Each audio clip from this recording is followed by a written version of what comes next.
5-6 దశాబ్దాలు రాజకీయాల్లో విద్యార్థి దశ నుంచి కేంద్ర మంత్రిగా ముఖ్యమంత్రిగా ఉన్న ఎక్కడ ఒక మరక లేకుండా, ఒక వివాదం లేకుండా ఈ రాయలసీమలో ఆనాడు 1-2 దశాబ్దాల క్రితం ఇక్కడ ఫ్యాక్షన్ భయంకరంగా ఉన్నా ఎక్కడ కూడా చేతికి అంటలేదు. అటువంటి రాజకీయాలు నడపడమే కాదు, అటు వ్యవసాయం, గ్రామీణాభివృద్ధి, ప్రత్యేకించి ఇరిగేషన్ దాని మీద అతను తీసుకున్నటువంటి చొరవ అపారమైనటువంటి 2 సార్లు ముఖ్యమంత్రిగా, 2 సార్లు కేంద్ర మంత్రిగా వారు చేసినటువంటి సేవ మేము మర్చిపోలేము. నాకు పర్సనల్గా నేను ఫస్ట్ టైం ఎమ్మెల్యే అయినా కూడా అతని క్యాబినెట్లో నన్ను మంత్రిగా తీసుకోవడమే కాకుండా పూర్తి ప్రోత్సహించినటువంటి తీరు ఎప్పటికి కూడా అతని కృతజ్ఞతగా ఉంటాము. వారి కోట్ల విజయభాస్కర్ రెడ్డి గారిని ఆదర్శంగా ఈరోజు రాజకీయ పార్టీలకు అతీతంగా అన్ని రాజకీయ పార్టీలు అందరూ ఈనాటి యువత రాజకీయాల్లోకి వస్తున్న వాళ్ళు కూడా ఆ నిజాయితీ కలిగినటువంటి రాజకీయం చేయడానికి గట్టి ప్రయత్నాలు జరగాలి. అటువంటి వాడిని ప్రజలు కూడా ప్రోత్సహించాలని ఈ సందర్భంగా నేను కోరుతాను. ఇక్కడ స్థానికంగా చాలా 96 నుండి ఒక ప్రయత్నం జరుగుతోంది. బొందిపర్ల బ్రిడ్జ్ ఇక్కడికి వస్తూనే చాలా మంది నాకు రిప్రజెంట్ చేశారు. నేను ప్రభుత్వాన్ని కోరుతాను, దయచేసి ఈ దాదాపు 2-3 దశాబ్దాలుగా 30 సంవత్సరాలుగా పెండింగ్ లో ఉన్నటువంటి ఈ బ్రిడ్జ్ ని వెంటనే పూర్తి చేయడానికి నేను చర్యలు చేపట్టాలని నేను రిక్వెస్ట్ చేస్తాను. రాష్ట్రానికి సంబంధించి కనీ విని ఎరుగనటువంటి దుర్భిక్షం, కరువులో ఇప్పుడున్నాం. We are in the midst of drought, ఫ్యామిలీని ఎదుర్కోబోతా ఉన్నాం, దుర్భిక్ష పరిస్థితిని ఎదుర్కోబోతా ఉన్నాం. మూలిగే నక్క మీద తాడిపండు పడ్డట్టు ఎలినినో అనేది ఒకటి. ఇప్పుడు అన్న కూర్చుంటున్నాం, ఇప్పుడు చెమటలు పడతానే మనకు. సమ్మర్ ఈజ్ కంటిన్యూ, వేసవి ఇది 2వ వేసవి కంటిన్యూ అవుతుంది. ఎప్పుడు లేదు ఈ పరిస్థితి.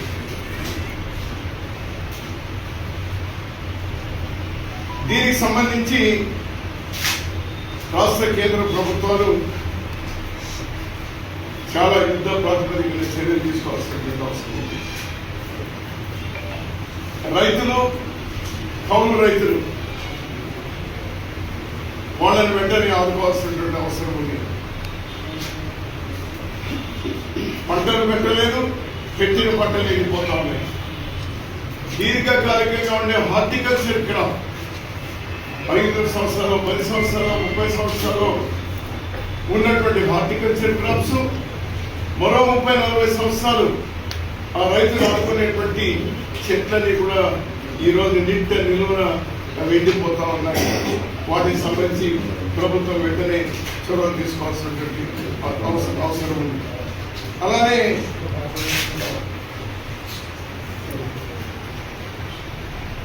దాదాపు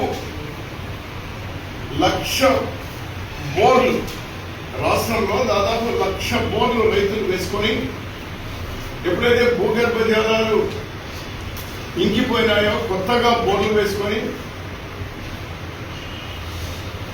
వాళ్ళు సర్వీస్ కోసం, అగ్రికల్చర్ సర్వీస్ కోసం వాళ్ళు ఎదురు చూస్తూ ఉన్నారు.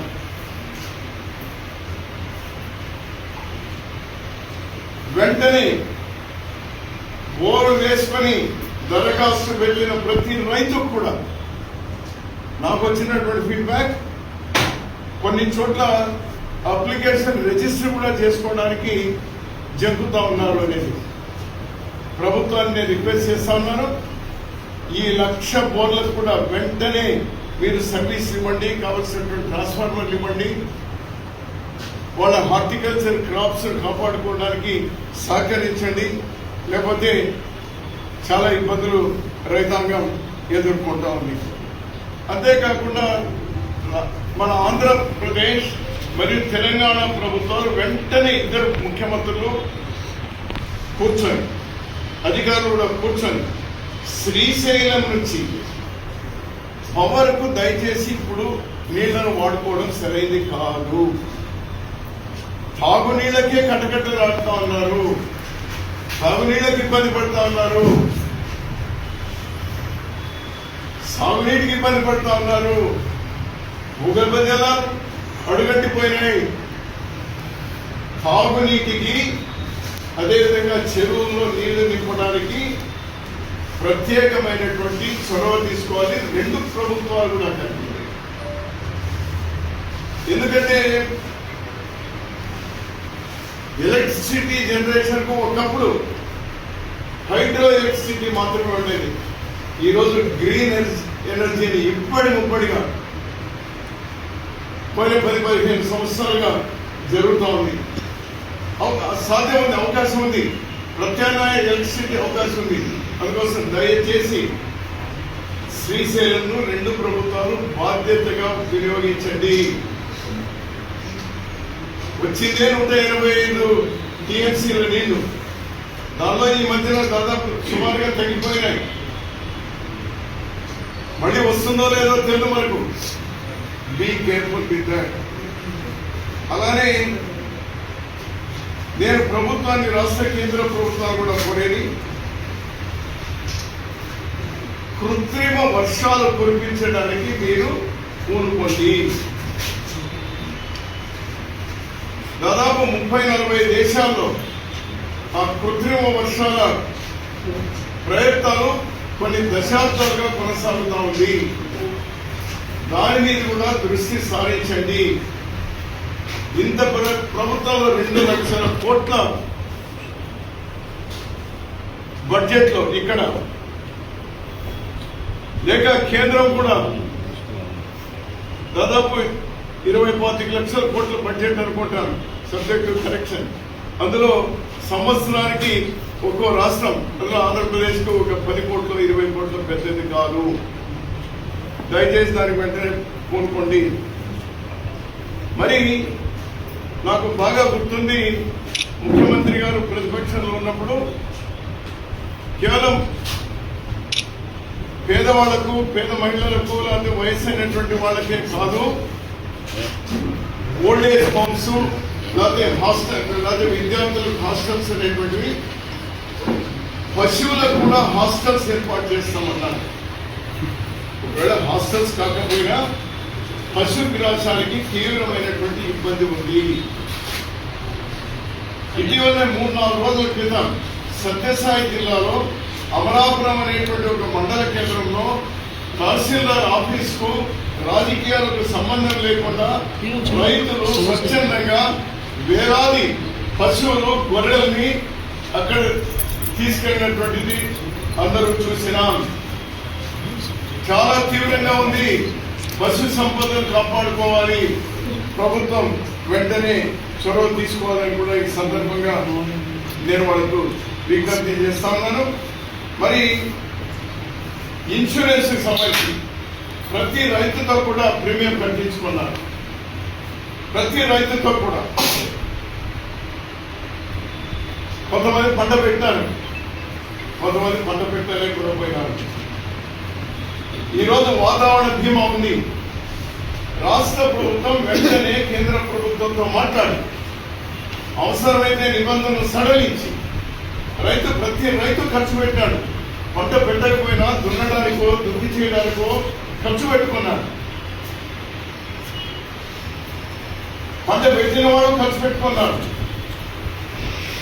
దీని మీద ప్రతి రైతుకు కూడా, పంట పెట్టిన వాళ్ళకు, పంట దున్ని దుక్కి చేసి పుట్టి రెడీగా ఉన్నటువంటి వాళ్ళకు కూడా ఇన్సూరెన్స్ ద్వారా వాళ్లకు సహాయం జరగాలి. అది రాష్ట్ర ప్రభుత్వం వెంటనే కేంద్ర ప్రభుత్వంతో మాట్లాడవలసినటువంటి అవసరం ఉంది. మోడీ గారు తను ప్రధాని అయిన తర్వాత బహుశా 2019 ఎన్నికల కంటే ముందు ఒక భరోసా ఇచ్చినారు. ఏమంటే రైతులకు లాభం 2 రెట్లు చేస్తాను అన్నారు. ప్రతి రైతుకు 10 రూపాయలు ఆదాయం వస్తా ఉంటే దాన్ని 20 రూపాయలు వచ్చేటువంటి విధంగా చేస్తానన్నారు. ఒక్కటి ప్రధానమంత్రి గారి దృష్టికి తీసుకెళ్ళేది, అయ్యా మా ఆదాయం పెరగలేదు, మా ఆదాయాలు తగ్గినాయి, మా ఖర్చు మాత్రం 2 రెట్లైంది. బహుశా మీరు ఖర్చు 2 రెట్లు చేస్తామని చెప్పినారా, లేదా మా ఆదాయం 2 రెట్లు చేస్తామని చెప్పినారా తెలియదు, కానీ మీరు పునఃసమీక్షించుకోండి. ఎరువులు కానీ, డీజిల్ కానీ, అన్ని విషయాల్లో కూడా, విత్తనాలు కానీ, కూలీలు కానీ బాగా పెరిగిపోయినాయి. దయచేసి వెంటనే చర్య తీసుకోవాలి. అదేవిధంగా ఈరోజు అమెరికాకు తాకట్టు పెట్టినారు రైతాంగాన్ని. ఇప్పుడే విలవిల్లాడుతూ ఉన్నాం రైతులందరూ కూడా. అందులో తాకట్టు పెట్టారు. వాడు శాసిస్తా ఉన్నాడు. ఒకప్పుడేమో మీరు బ్రిటిష్ వాళ్ళకు దాసోహం, ఈరోజు అమెరికాకు దాసోహం. మీరైతే కావచ్చు, అది మీ స్వేచ్ఛ, కానీ మమ్మల్ని రైతాంగాన్ని ఈరోజు పనంగా పెట్టడం న్యాయం కాదు. దాన్ని వెంటనే ఉపసంహరించుకోవాలి అనేటువంటి కొత్త కూలీలు ఆందోళన చెందుతా ఉన్నారు. కేంద్ర ప్రభుత్వం వారిని నడి బజార్లో ఉరి తీసింది. వాళ్ళ బతుకుల్ని 90% ఇస్తున్నటువంటి నిధులను ఈరోజు 60% తగ్గించినారు. రాష్ట్రాల్లో డబ్బులు లేవు, 40% పెట్టుకునే శక్తి వీళ్ళకు లేదు. నెల నెల జీతాలు ఇవ్వడానికి అల్లాడుతూ ఉన్నారు ఈ రాష్ట్ర ప్రభుత్వాలు. ఇప్పటికైనా పునఃసమీక్షించుకోండి. మళ్ళీ పూర్వం ఏవైతే కేంద్రం నుంచి 90% నిధులు వచ్చి ఆ గ్రామాల్లోనే పనులు గుర్తించి అమలు చేసేవాళ్ళు, దాన్ని మీరు వికేంద్రీకరణ చేయండి. కేంద్రీకృతం చేయడం చాలా వాళ్ళందరికీ కూడా కోట్ల మంది ఎవరితో చెప్పుకోవాలి వాళ్ళ బాధ పాపం. భూములు ఉన్నటువంటి రైతుల్లో ప్రాబ్లం అయితే, భూమి లేకుండా వాళ్ళు ఏదో గౌరవంగా వాళ్ళ చెమట వచ్చి కాయ కష్టం చేసి బతుకుతా ఉన్నారు. దయచేసి వాళ్ళకి ఇబ్బంది కల్పించదు అని చెప్తూ రేపటి నుంచి అసెంబ్లీ ఉంది. అసెంబ్లీలో మొట్టమొదటి అంశంగా దయచేసి ఇప్పుడున్న కరువు, రాబోయేటువంటి దుర్భిక్షం, దీని మీద మీరు అసెంబ్లీలో చర్చించండి. అసెంబ్లీలో ప్రతి ఒక్కరు కూడా, రైతులు కానీ, కౌలు రైతులు కానీ, కూలీలు కానీ, సామాన్యమైనటువంటి ప్రజలు కానీ, తాగునీటి విషయం మీద, పశువుల మీద అందరికీ ఒక కేవలం భరోసా కాదు, మీరు నిక్కచ్చిగా ఏ మండలాలకి ఏ విధంగా మీరు ఆదుకుంటారు, గ్రామాలు కాకపోయినా మండల లెవెల్లో మీరు నిర్ణయాలు తీసుకుంటే కానీ సాధ్యం కాదు. నాకు తెలిసి ప్రభుత్వం ఎల్నినో ప్రభావం ఏ విధంగా ఉంటుంది అనేటువంటి దాన్ని మాత్రం అందరినీ చైతన్యంతో చేసేటువంటి ఒక కార్యక్రమం జరుగుతోంది. శాస్త్రవేత్తల్ని, అగ్రికల్చర్ ఆఫీసర్స్ పంపి, ఓకే మంచిదే కాదని చెప్పు, కానీ దానికి అడ్డం పెట్టి ప్రభుత్వాలు పక్కన తప్పుకోవడం న్యాయం కాదు. ఎల్నినో అనేటువంటి కరెక్ట్, దాని దుష్ప్రభావం కరెక్ట్, కానీ ప్రభుత్వాలు ఇప్పటికే కదా అనుకోవాల్సింది. రేపు మీరు అసెంబ్లీలో డీటెయిల్ గా చర్చించి మీరు తీసుకోవాల్సినటువంటి చర్యలు వెనువెంటనే, అలానే కేంద్ర ప్రభుత్వం తీసుకోవాల్సినటువంటి చర్యల మీద మీరు అసెంబ్లీలో తీర్మానం చేయడమే కాదు. ఇప్పటికే ఆలస్యమైంది. మేము ప్రభుత్వాలు నడిపినాం, నేను రెవెన్యూ మంత్రిగా ఉన్నాను. ఇటువంటి విపత్తు పరిస్థితులు వచ్చినప్పుడు అఖిల పక్షాల గురించి మాట్లాడేటువంటి వాళ్ళు రైతు సంఘాలతో, రైతు కూలీల సంఘాలతో పిలిచి మాట్లాడేటువంటి వాళ్ళు. మీరు ఎందుకో భేషజాలకు పోతా ఉన్నారు. దయచేసి పిలవాల్సింది ఇప్పటికైనా మీరు పిలవండి, ఆ భేషజాలు వదిలి. అదేవిధంగా అసెంబ్లీలో అన్ని పార్టీలు ఒకే రకంగా ఉన్నాయి. ప్రతిపక్షంలో ఉండాల్సినటువంటి పార్టీ అసెంబ్లీకి వెళ్ళడం లేదు. కనీసం ఈ విషయంలో వెళ్ళండి దయచేసి.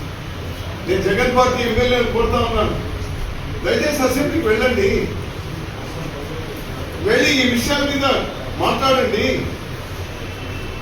విమర్శలు అవసరం లేదు. విమర్శలతో లేదా ఒకరి మీద ఒకరు దాడి చేసుకోవడంలో ఉపయోగం లేదు.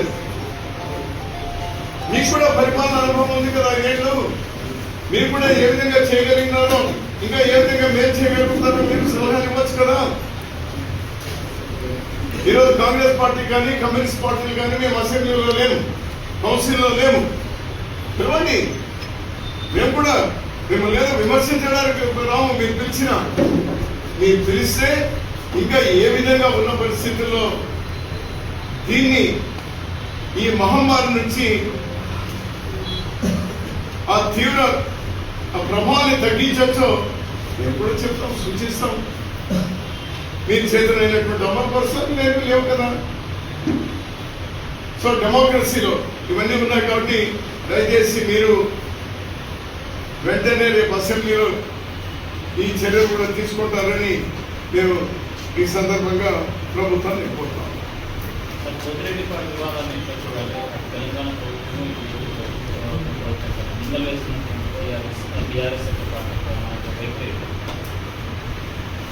నేను మొన్ననే 40 కోట్ల రూపాయలు మన రాష్ట్ర ప్రభుత్వము, కర్ణాటక ప్రభుత్వము పడిపోయినటువంటి గేట్ సిద్ధరామయ్య గారు ఉన్నప్పుడు వెంటనే చొరవ తీసుకొని దానికి సంబంధించి మన రాష్ట్ర ప్రభుత్వం డబ్బించింది, వాళ్ళు ఇచ్చినారు. ఆ గేట్లను పునరుద్ధరించేటువంటి క్రమంలో 3 రాష్ట్రాల ముఖ్యమంత్రులు కేంద్ర జల వనరుల శాఖ మంత్రి కలిసినారు. 40 కోట్ల ఆ గేట్లు పెట్టినారు. రైట్, బాగా ఇది పోతిరెడ్డి పాడు అనేటువంటి మా ప్రభుత్వంలో నేను తీసుకున్నటువంటి నిర్ణయం. ఏ ప్రభుత్వాలు వచ్చినా కూడా వాటిని కొనసాగించాలే కానీ మరో విధంగా చేయడం కాదు. విమర్శలతో ఉపయోగం లేదు. 2 ముఖ్యమంత్రులు కూర్చోండి మీరు. అదే కేంద్ర జలవనరుల శాఖ మంత్రిని కూడా కూర్చోబెట్టుకోండి. ఇవన్నీ ఏదో మేము సిడబ్ల్యూసీలో జరుగుతుంది, అదే కోర్టులో జరుగుతుంది, ఎంత అక్రాస టేబుల్ కూర్చోవచ్చు కదా. కూర్చొని రాజకీయమైనటువంటి లబ్ధి కోసం లేదా రాజకీయంగా ఇంకోని బలహీనపరచడానికి కోసం ఆ ఇష్యూ దయచేసి మాట్లాడుతుంది.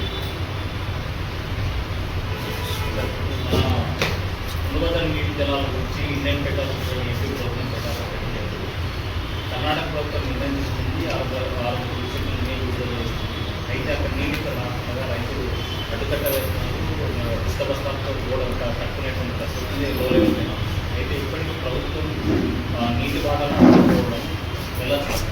నీటి వాట అడగకపోగా మీరు నార్లు వేసుకోవద్దండి, మీరు పంట పెట్టద్దండి అని చెప్తాను. ఇంకా బాగా తగ్గించే రైతులకు అలర్ట్ చేయొచ్చు. పాపం నీళ్ళ దగ్గర కొంత ఇబ్బంది ఉంది, నీకు 4 ఎకరాలు ఉంటే 1 ఎకరా తగ్గించుకోగలరు, వరి కాకుండా ఇంకోటి పెట్టుకోవాలి చెప్పచ్చు. కానీ మీరు నార్లు వేసుకోవచ్చు.